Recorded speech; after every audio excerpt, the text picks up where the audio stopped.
Hey, what's up, lightboltjoe here. Today we are going to discuss the brand new 2022 Netflix original show, The Imperfects. I kept getting the name of this confused constantly because of The Irregulars, which is another Netflix show that only lasted a season, and I'm still upset, and it was an awesome show. So I'm just trying to keep The Imperfects title in my brain for this 10-episode show as opposed to The Irregulars, which is also a Netflix property. Both incredible shows. So The Imperfects, 2022's The Imperfects, it's got horror, it's got comedy, it's got heart, it's got science. It has awesome music throughout the entire thing. It is so well written. I am so impressed. I was hooked within the first 2 minutes of this. It's very hard for my attention to be grabbed so quickly, and this grabbed my attention so quickly. So you have these kids, they're in their 20s.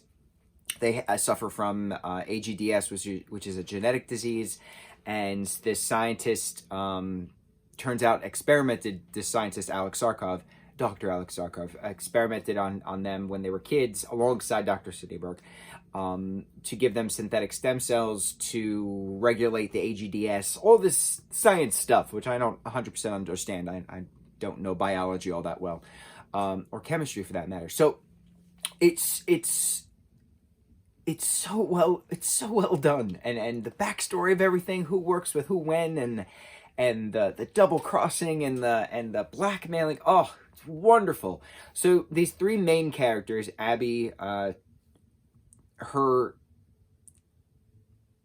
disease transforms, mutates, if you will. She has very specific pheromones then that are released.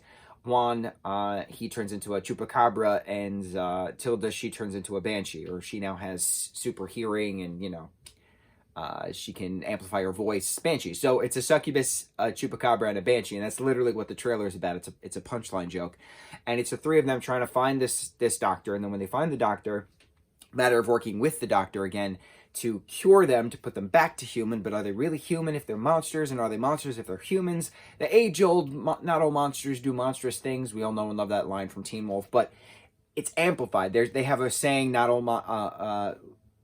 no monster left behind. Like, it's so cool having these characters deal with their present, to deal with their past, to deal with their future. It's so interwoven, and it's so well done. I'm so impressed with how this is. I don't think it's based off anything. I think if this was a straight written and directed by the creator, Dennis Heaton, I want to say. I'm blown away. I don't get impressed that easily, and I don't get tongue-tied that easily. And for me to be amping up about this show is just so cool. This is my kind of show. This has that science aspect to it in a real-world setting, not a fictitious setting, but it's not, post-apocalyptic. It's what happens if certain genes can mutate for certain individuals with certain genetic problems. Could they turn into a monster? And if they are turned into a quote-unquote monster, what happens next? What do they do with those abilities? Just because someone has, superpowers, does that make them a superhero?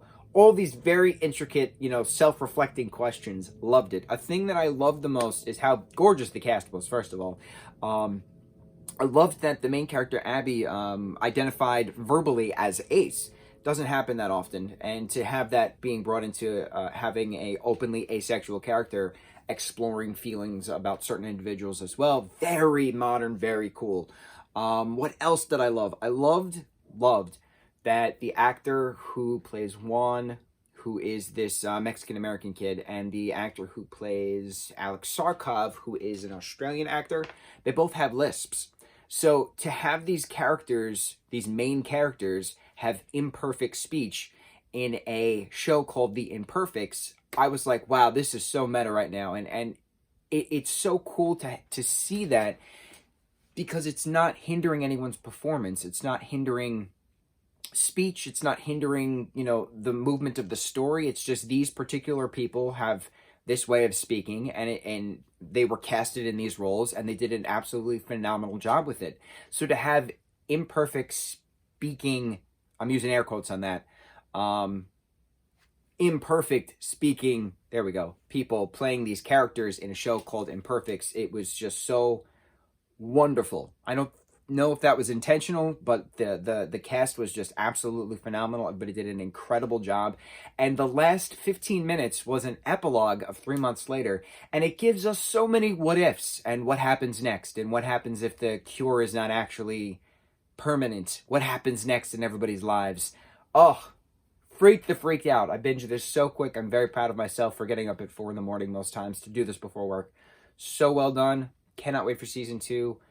If it's slated for season 2, but this deserves a season 2. This was incredible, and the door is wide open for future adventures in the science world. Not all monsters do monstrous things. The Imperfects Netflix original show. Go check it out.